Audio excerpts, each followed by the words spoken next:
आनंद की यात्रा में आने वाले सभी मित्रों का एक बार फिर से स्वागत है एक मिस्टिक की डायरी नाम के इस पॉडकास्ट में। इन पॉडकास्ट में हम कोशिश करते हैं कि ज्ञान के साथ साथ ध्यान होता चले, चर्चा भी हो और हम अपने अंतस में डूबते चले। लगातार जिस मोमेंट आप कोई ज्ञान की बात हमारे साथ अन्वेषित कर रहे हैं, जीवन के किसी गहरे पहलू की खोज में जुटे हैं, उसी क्षण आप शांति में, आप आनंद में उतरने की भी यात्रा करते रहें। इसलिए किसी और प्रचलित वीडियो या पॉडकास्ट की तरह हम बहुत तेजी से या पॉइंट सामने रखकर आपको एक रैपर में, एक पैकेज में कुछ देने की कोशिश नहीं करते, बल्कि इस यात्रा में आपकी अंतर यात्रा भी शब्द यात्रा के साथ, ज्ञान यात्रा के साथ आपकी शब्द यात्रा भी जारी रहे और इस पूरे पॉडकास्ट के दौरान आपका ध्यान होता चले, इसकी हम कोशिश करते हैं। और इसीलिए बहुत शांति से, बहुत आराम से ये पॉडकास्ट अपने विषयों की खोज करता है, उनमें गहरे उतरता है, क्योंकि ये यात्रा आपके और हमारे अंतर्मन की भी यात्रा है। ये यात्रा परमात्मा की खोज की भी यात्रा है, उसे पाने के सुख, उसे छू लेने के आनंद की भी यात्रा है। आज हम जीवन की व्यावहारिकता यानी व्यावहारिक रोज बरोज के जीवन में जो समस्याएं, जो कठिनाइयां, जो बातें घटित होती रहती हैं, क्षण क्षण जो जीवन घटित होता रहता है, उसमें कैसे हम आध्यात्मिक हो सकते हैं, उसमें हम कैसे ध्यानमय हो सकते हैं, इस पर बात करेंगे।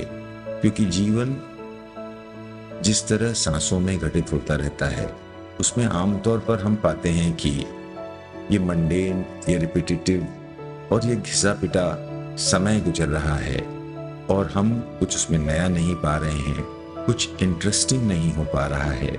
जीवन में खालीपन इन्हीं लम्हों में लगातार मनुष्य के भीतर आता रहता है। तो सबसे पहले तो ये बात हमें समझनी होगी कि अध्यात्म पूजा घर में बैठकर या किसी गुफा कमरा, शांत कमरे में लाइट्स बंद करके, एसी चलाकर 10 मिनट या मैक्सिमम आधा घंटा की जाने वाली प्रक्रिया नहीं है। जब तक ये प्रोसेस चल रही है, तब तक साफ है कि जीवन 2 भागों में बटा हुआ है।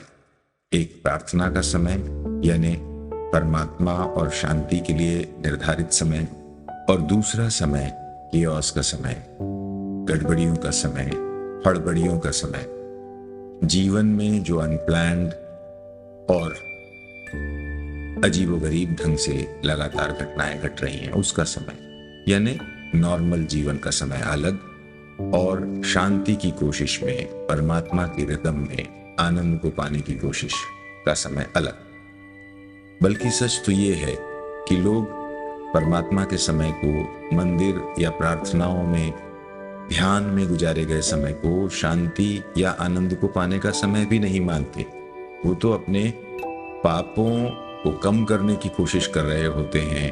वो तो किसी तरह नाम रटते हुए या मन में शांति शांति शांति की ऐसी कोशिश विचारों में करते हुए कहीं ना कहीं एक क्षमा याचना, एक तरह का अपराध बोध अपने मन में पैदा कर रहे होते हैं उस वक्त कि भगवान, मैं तेरी शरण में आ गया हूं, मेरे पापों को क्षमा कर।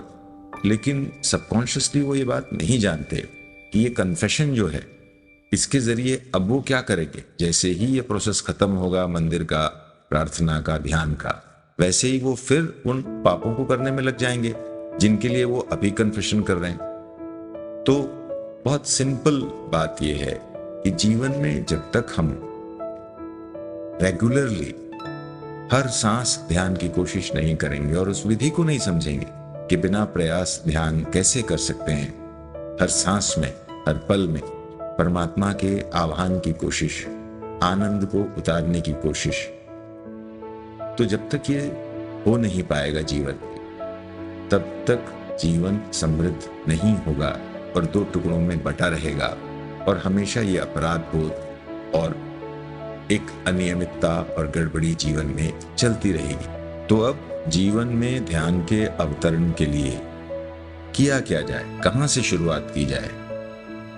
हम कहना चाहेंगे इस लम्हे से शुरू किया जाए, अभी से शुरू किया जाए। एक क्योटिक लम्हा, एक डिसऑर्डर्ड लम्हा सबसे अच्छा है ध्यान की शुरुआत के लिए। अब आप कहेंगे कि अरे भाई, ध्यान के लिए तो शांत पर्यावरण चाहिए, कमरा चाहिए, शांति चाहिए मन में, तभी ध्यान हो पाएगा, वरना वैसे ही ध्यान में मन नहीं लगता। और अशांति के बीच, बाजार के बीच, कियोस्क के बीच ध्यान हो कैसे सकता है? हम कहते हैं कि कियोस्क का लम्हा जितना तनावपूर्ण, दुखपूर्ण अगर कोई लम्हा है, तो वो ही ध्यान का लम्हा होने के सर्वथा योग्य है। क्यों? क्योंकि आपको प्रतिक्षण पता लगेगा कि यहाँ ध्यान आप कर पा रहे हैं कि नहीं। शांति मान लीजिए प्राकृतिक रूप से आपके अंदर है, कुछ मन में विचलन कम है, तो आप इस भ्रम में हो सकते हैं कि मैं ध्यान कर रहा हूं, जबकि शरीर की रासायनिक स्थिति के अनुरूप भी शांति आप में होती है। और जैसे ही शरीर में रासायनिक असंतुलन होगा, आप एक कप चाय पी लेंगे, आप कुछ टॉक्सिक खा लेंगे या कुछ टॉक्सिक आइडिया आ जाएगा मन में, वैसे ही ये संतुलन बिगड़ जाएगा और आपकी शांति चली जाएगी। तो अशांति से शांति में जाने का जो प्रयोग है वो हम आपके साथ करना चाहेंगे। और अगर आपने वो सीख लिया तो फिर जो शांत लम्हे हैं वो तो बहुत ही अच्छे हैं, वो तो बोनस हैं। लेकिन जो अशांत लम्हे हैं उनको हम ट्रांसफॉर्म कर पाएंगे शांति में, और हम तुरंत समझ सकते हैं कि यह शांत लम्हा अब धीरे धीरे शांत होता जा रहा है, ये कियोस अब कम होता जा रहा है, तो ध्यान बन रहा है, हमारा कॉन्फिडेंस भी बनेगा। इसमें घाटा इसलिए भी कुछ नहीं है कि मान लीजिए अशांत लम्हे में आप अशांति हैं, तो कोई दिक्कत नहीं, वो तो वैसे ही हारा हुआ लम्हा है, वो तो वैसे ही लम्हा है जो आपको परेशान कर रहा है। और इस प्रोसेस में थोड़ा भी आप डिविएट हुए, थोड़ा भी आपका मन शांति की कोशिश करते हुए शांति की तरफ गया, तो वो बोनस है, वो फायदा है कि कम से कम उतनी अशांति तो कम होगी। तो एक अशांत लम्हे को, एक नॉर्मल लम्हे को जिसमें लगता है कि कोई ऑर्डर नहीं है बल्कि जीवन का केओस है, अनिर्णय है, उस लम्हे से ध्यान का प्रयोग शुरू करना चाहिए। और हम क्या करेंगे, क्या करने से ध्यान की शुरुआत होगी? तो ये जो क्या करना है, ये मनुष्य की सबसे बड़ी बीमारी है कि उसको कुछ ना कुछ करना है। कभी बुजुर्गों को देखिए, खास करके मृत्यु के आसपास के बुजुर्गों, तो आप अक्सर पाएंगे कि वो बातें करते होते हैं, ढेर सारी लगातार और बेमतलब बातें करते होते हैं। आप 2-4-10 दिन अगर उसको ऑब्जर्व करें तो पाएंगे कि दरअसल वो जो जीवन उनके हाथ से छूट रहा है, मृत्यु निकट आती जा रही है, उससे बचने और भागने के लिए अपने मन को किसी रैंडम थॉट में, किसी भी अनर्गल प्रक्रिया में लगाकर अपने को आश्वासन देने की कोशिश कर रहे हैं कि मैं जीवित हूं। और उन शब्दों में या जो अटेंशन वो चाह रहे हैं लोगों से बात करके, उस अटेंशन के बहाने वो अपने आप को जीवित प्रमाणित कर रहे हैं। किसके सामने? अपने ही सामने। तो ये आप ऑब्जर्व कर सकते हैं। लेकिन इसका फायदा क्या? इसका फायदा ये कि नॉर्मल व्यक्ति भी यही कर रहा है। फर्क सिर्फ ये है कि वो मुंह से नहीं कर रहा है, उसकी आवाज सुनाई नहीं पड़ती, वो मन में कर रहा है प्रतिक्षण यही। वो अपने आप को विचारों के जरिए प्रमाणित करने की कोशिश कर रहा है कि मैं जीवित हूँ। वो लगातार मूल्यांकन कर रहा है अपने जीवन का, ये अच्छा था, वो बुरा था, ऐसा हो जाना चाहिए था, वैसा हुआ तो गलत था, मुझे ऐसे बदल देना है, कल जब बहुत अच्छा मेरा भविष्य होगा तब मुझसे लोग जलेंगे, तब मैं बदले लूंगा, या मैं बहुत समृद्ध हो जाऊंगा, मेरी रिलेशनशिप्स बहुत अच्छी हो जाएगी। ये क्यों वो अपने आप से बातें कर रहा है? वो कल तो अभी आया नहीं है, या बीता हुआ कल जिसमें दुख था, जिसमें कोई बुरी घटना थी, जिसमें अपमान था, उसको रिपीट करने का तो कोई फायदा नहीं, क्योंकि सबक तो हम ले नहीं रहे हैं उससे। एक बार आपने सबक ले लिया तो वो पुरानी चीज सार्थक हो गई और आप आगे बढ़े कि जीवन में उस सबक का हम प्रयोग करें और भविष्य अपने आप सुखमय होगा। अगर वर्तमान में आप सबक लेकर कुछ कर रहे हैं तो दरअसल विचार करते हुए हम कुछ नहीं कर रहे हैं, बल्कि केओस को फूड दे रहे हैं, खाना दे रहे हैं। और ये जो कुछ करने का भान है ना, ये बहुत ज्यादा कुछ करना है, मिनिमम 50,000 विचार हर व्यक्ति दिन में कर रहा है। आप सोचिए कि वो कितना काम कर रहा है। ये 50,000 बार रिपीट की जाने वाली चीज में जीवन कट रहा है। इसको रोक लिया जाए तो महत्तम ऊर्जा प्रतिदिन आप संग्रहित करेंगे। और यही एक ध्यानी कर रहा है, यही एक ऋषि कर रहा है। इस व्यर्थ होने वाली विचार ऊर्जा को बचा रहा है अपने मन में, और ये ऊर्जा बच रही है तो वो धीरे धीरे इन्वेस्ट हो रही है शांति में, वो धीरे धीरे ट्रांसलेट हो रही है आनंद में। और आप इसको अगर मुद्रा की तरह लें तो सोच के देखिए कि पहले दिन आपने 50,000 रुपए बचा लिए, या 50,000 में से आपने माना कि 15,000 रुपए बचा लिए। अब ये आप इन्वेस्ट कर सकते हैं अगले दिन, और अगले दिन माना कि आप सफल नहीं हो पाए उतना और सिर्फ 7,000 रुपए बचाए, तब भी आपके पास तीसरे दिन 22,000 रुपए की राशि है। मैं थॉट्स को रुपयों से कन्वर्ट कर रहा हूं ताकि समझ में आपके बेहतर आए।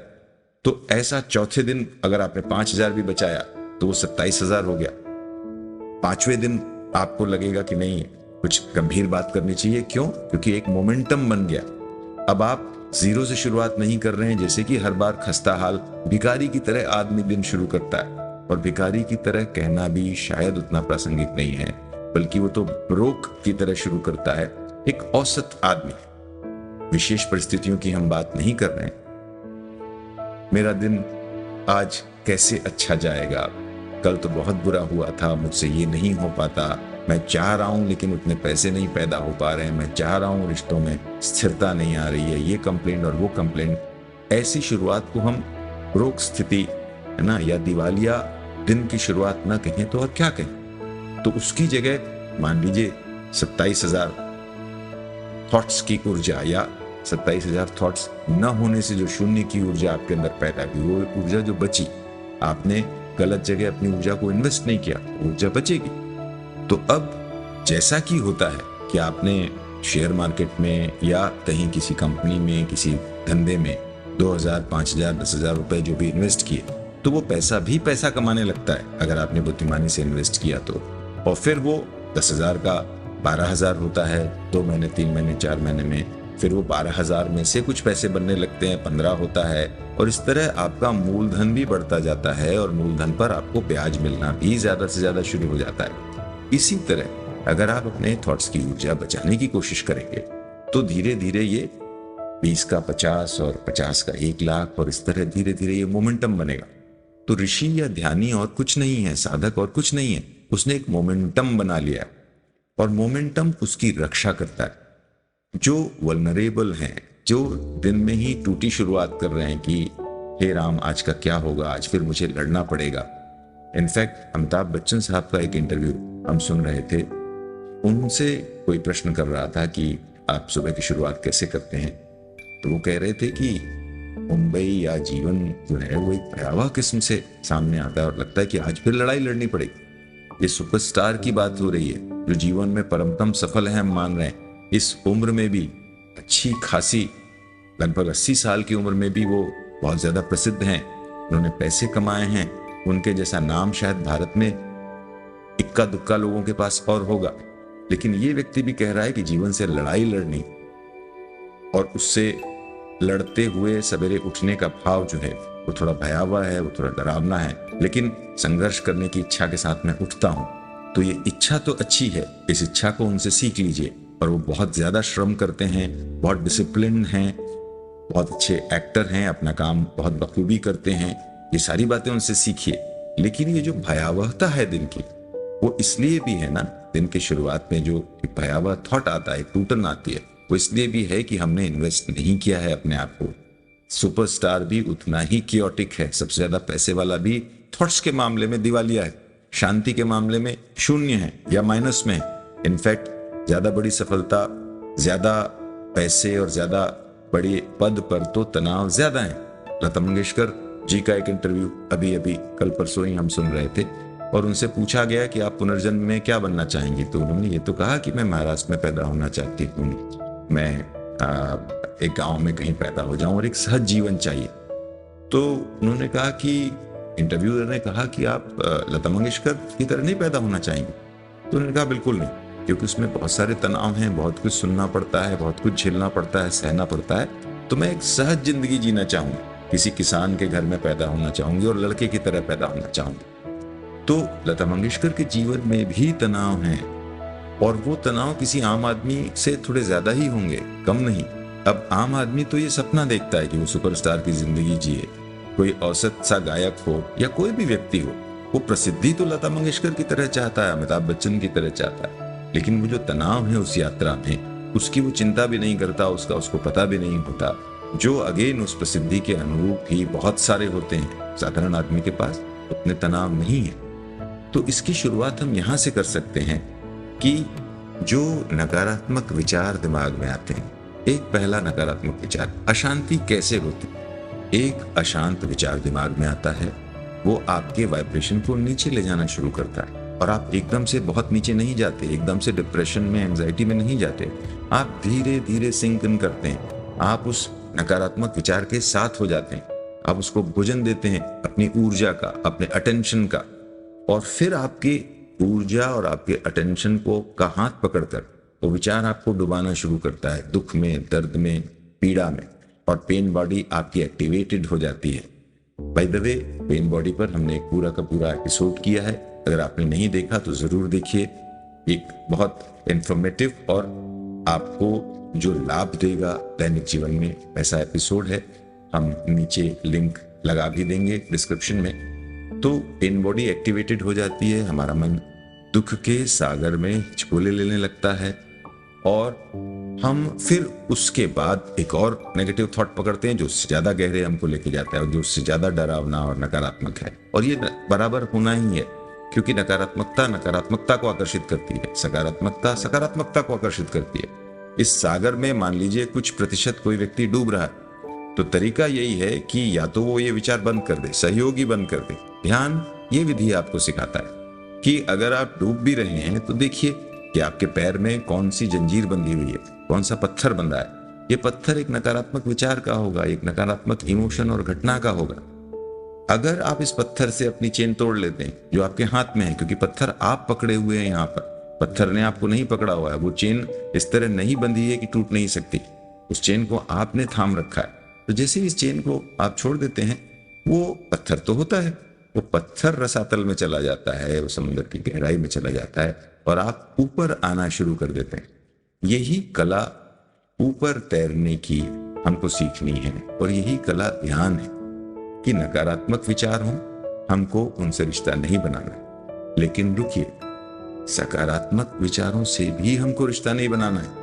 नकारात्मक विचार के खिलाफ ऊपर आने के लिए तो आप सकारात्मक विचार का इस्तेमाल कर सकते हैं, लेकिन ध्यान इसको प्रिस्क्राइब नहीं करता।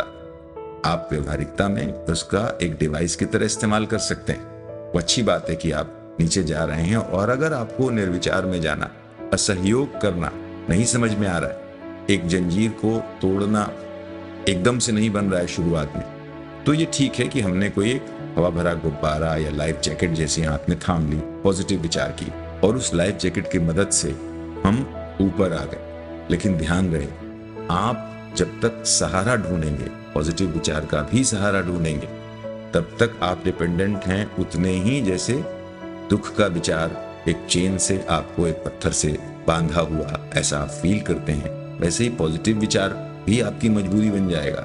फिर लगातार आपको पॉजिटिव विचारों का सहारा लेना पड़ेगा अपने दुख से, संताप से उबरने के लिए, और लगातार वो एक भागदौड़ बन जाएगी कि आप दुख से भागकर सुख की ओर जाने की कोशिश कर रहे हैं। और जीवन को जरा देखिए अपने आसपास, क्या लोगों का जीवन यही नहीं है कि वो दुखों से भागकर सुख में समा जाना चाहते हैं, सुख की दुनिया में घुस जाना चाहते हैं, और इसीलिए वो अतीत का दुख बराबर रिपीट कर रहे हैं, लेकिन वहीं वहीं भविष्य के सुख की भी कल्पना कर रहे हैं। जो अच्छा होना चाहिए, जो अच्छा वो करना चाहते हैं, उसके बारे में भी ख्याल कर रहे हैं, उसके गुनताड़े में भी लगे हुए हैं। लेकिन इस बीच जो वर्तमान का क्षण है, जो निर्विचार का क्षण हो सकता है, वास्तविक शांति इस क्षण में घटित हो सकती है, उसको वो मिस कर रहे हैं। और भविष्य भी चूंकि उसके लिए कोई उद्यम नहीं किया गया है, बल्कि विचार में हम उस भविष्य को कल्पना में जी रहे हैं, इसलिए वो फ्रूटफुल नहीं होगा। अगर आपने भविष्य का कोई एक अच्छा नक्शा बना रखा है और उस पर आप काम कर रहे हैं, तो वो अभी ध्यान है, और वो काम आपको निर्विचार होकर ही करना पड़ेगा। आप ताजमहल बनाते वक्त मैं ताजमहल बना रहा हूँ, मैं ताजमहल बना रहा हूँ, मैं दुनिया का सर्वश्रेष्ठ इमारत या मैं दुनिया की बहुत खूबसूरत डिज़ाइन बना रहा हूँ जिसको दुनिया के लोग याद रखेंगे और बड़ी तारीफें करेंगे, ये सोचते हुए ताजमहल नहीं बना सकते। ताजमहल बनाते हुए आप जितने निर्विचार होंगे, आपके पास डिज़ाइन है, काम कर रहे हैं। अब आप जितने विचारहीन होकर काम करेंगे उतना ही अच्छा ताजमहल बनेगा। नहीं तो हर ईंट में व्यक्ति का फ्रस्ट्रेशन, व्यक्ति की फ्लक्चुएशन, व्यक्ति की एंजाइटी आएगी।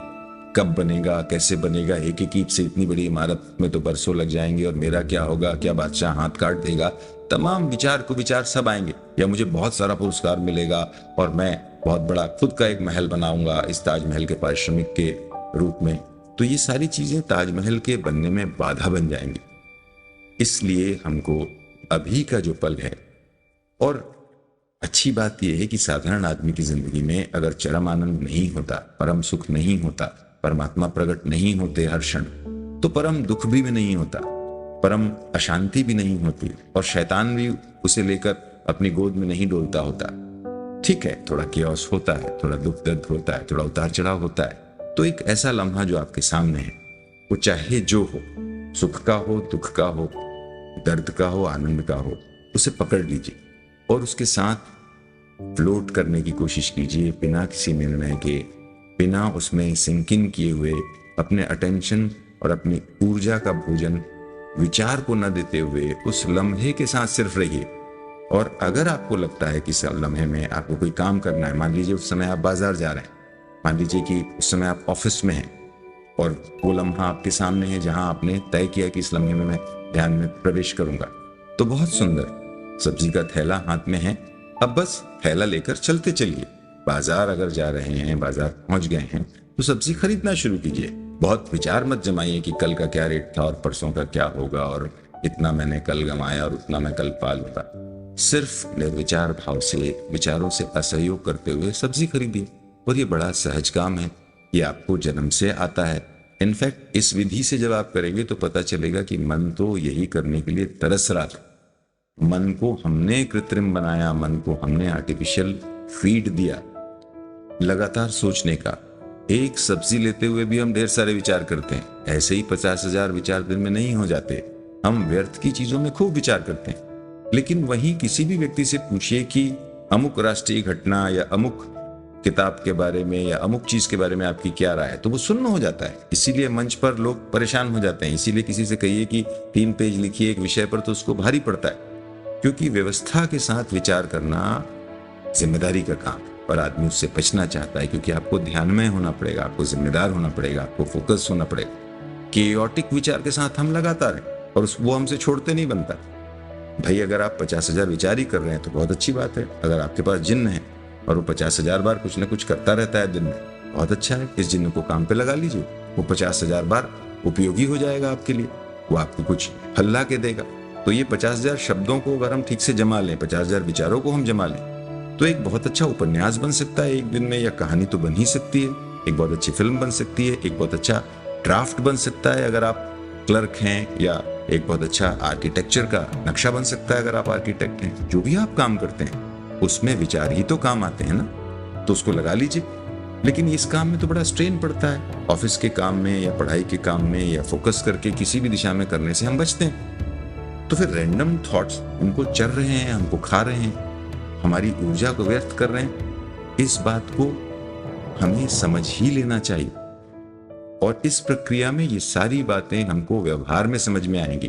थ्योरी में समझने का प्रश्न नहीं है। थ्योरी में आप काफी सारी चीजें जानते हैं, आप ओवर इन्फॉर्म्ड हैं। तो अभी का लम्हा, सामने का लम्हा, एक लम्हा, ये प्रार्थना का लम्हा है, ये ध्यान का लम्हा है, और उसके लिए कुछ नहीं करना है, उस लम्हे के साथ हो जाना है। गर्मी हो, सर्दी हो, संताप हो, दुख हो, बस साथ हो जाइए, बिना किसी विचार के, बिना किसी तथाकथित अपेक्षा की कि इस लम्हे से मुझे ये करना है। हम मन में अपेक्षा भी करते रहते हैं कि मुझे बहुत फ्रूटफुल दिन चाहिए, मुझे बहुत प्रोडक्टिव दिन चाहिए, और वो मैं हो नहीं पा रहा हूँ क्योंकि प्रोडक्टिविटी से कुछ रिजल्ट आएगा और पैसे मिलेंगे। इस लम्हे चिंता मत कीजिए, इस लम्हे कृष्ण को याद कीजिए जो कह रहे हैं कि कर्म कर, फल की चिंता मत कर। फल अपने आप आ ही जाएगा, और सुंदरतम तभी आएगा जब हम फल की चिंता छोड़ देंगे। क्योंकि जब हम कर्म कर रहे हैं और हम फल की चिंता कर रहे हैं तो हम ठीक से कर्म नहीं कर रहे हैं, हम गहरे डूब नहीं पाएंगे। और इसी कर्म के लम्हे में हम अगर डूब जाते हैं तो यही परमात्मा मिलना शुरू हो जाता है, यही आनंद हमको क्षण क्षण पल पल मिलना शुरू हो जाता है। बूंद बूंद शांति हमारे जीवन में आना शुरू हो जाती है और कृष्ण धीरे धीरे जीवन में प्रकट होने लगते हैं। और इस तरह बूंद बूंद पाई हुई शांति से हमारे पास एक मूलधन जमा हो जाता है कि तीसरे चौथे पांचवें दिन आप शांति की गोद में उठेंगे। केओस में उठने की बजाय, नकारात्मकता में उठने की बजाय आप एक शांति और आनंद में शुरुआत करेंगे, क्योंकि आपके पास एक बोनस है, आप एक मोमेंटम को पा गए। वो मोमेंटम आपकी मदद करेगा। और रोज अगर आपने थोड़ी थोड़ी यात्रा भी की, दिन में 5 मिनट 7 मिनट 10 मिनट भी ईमानदारी से कोशिश की ध्यान के अंदर प्रवेश करने की, काम के दौरान, केओटिक लम्हों के दौरान ध्यान में प्रवेश करने की, तो आपका कुछ ना कुछ अमाउंट बन जाएगा। जैसे 100 रुपए की भी अगर आप रोज बचत कर रहे हैं तो वो बचत भी साल भर में 6 महीने में जाके एक सिग्निफिकेंट अमाउंट बना सकती है, अगर आप उसमें नियमितता बनाए रखें, ईमानदारी बनाए रखें। अगर आप ज्यादा कर सकें बहुत ही सुंदर बात है, सारा दिन कर सकें क्या ही बात होगी। लेकिन अगर आप कम भी करते हैं और मन वापस लग जाता है दुनियादारी में और मन वापस कियोटिक हो जाता है तो भी घबराने की बात नहीं है। यह भी व्यावहारिकता है कि एकदम से चीजें नहीं बदलती, लेकिन अगर हम ईमानदार होंगे तो हम बार बार लौटेंगे कि अशांत लम्हे को थोड़ा शांत करने की कोशिश करते हैं और उसमें बस इतना करना है कि उसकी अशांति को, अशांत लम्हे की अशांति को अपने फोकस, अपने अटेंशन की ऊर्जा न दें और अपने आप शांति जो आपका स्वभाव है वो आपके पास आना शुरू हो जाएगी। अपने आप आनंद जो परमात्मा का प्रसाद है और परमात्मा का सिग्नेचर भी है, परमात्मा की पदचाप आनंद है, परमात्मा आनंद के रूप में ही आपसे प्रकट होता है। कबीर कह रहे हैं, कबीरा मन निर्मल भया जैसे गंगा नीर, हरि मोरे पाछे फिरे कहत कबीर कबीर। तो क्या कोई बंसुरी वाले या शंख चक्र गदा पद्म धारण किए हुए हरि कबीर के पीछे घूम रहे हैं? और क्या कबीर इतने एरोगेंट हैं कि हरि को नहीं देख रहे हैं बल्कि हरि कबीर कबीर कबीर हाथ जोड़े फिर रहे हैं? जी नहीं, दरअसल कबीर ने अपनी मनस्थिति को इतना शांत कर लिया है, अपनी ऊर्जा नकारात्मक और व्यर्थ के किसी भी विचार को देने से मना कर दिया है और इसलिए एक मोमेंटम जनरेट हो गया है इन बुद्धों के पास, इन कबीरों, महावीरों, क्राइस्टों, मोहम्मदों और तमाम पैगंबरों के पास, कि वो लगातार उस शांति में डोलते रहते हैं। अब शांति उनके लिए काम करती है वैसे ही जैसे अगर आपने एक सिग्निफिकेंट पैसा पैदा कर लिया तो फिर वो पैसा आपके लिए काम करता है, आपको काम करने की जरूरत नहीं है। तो ये ध्यान सिर्फ शांति में अपनी ऊर्जा को इन्वेस्ट करने का नाम है और उस इन्वेस्टमेंट के फायदे आप लगातार पा सकते हैं। लगातार जीवन में ये शांति बढ़ती जाएगी, आनंद बढ़ता जाएगा, लगातार परमात्मा का संसर्ग आपको हो सकता है। और उसकी शुरुआत के लिए ये लम्हा जो सामने खड़ा है वो सबसे अच्छा लम्हा है। इनफैक्ट चर्चा के दौरान भी हमने कोशिश की कि हम अपने तनावों को निर्विचार में डुबोने की कोशिश करें। एक विचार अगर हो तो भी वो हमें नकारात्मक विचारों से उबार कर निर्विचार की तरफ ले जाए, शांति की तरफ ले जाए। आपने ध्यान की इस यात्रा में, इस ऊर्जा संवाद में भाग लिया, धैर्य और शांति के साथ इसमें सम्मिलित हुए, आपका आत्मिक आभार। आशा है अपने कमेंट्स के जरिए आप अपने मन की भावनाओं को हमारे सामने रखेंगे ताकि इन पॉडकास्ट में बेहतर विषयों का चुनाव हो सके और आपके और हमारे बीच एक गहरा आत्मिक संवाद स्थापित हो।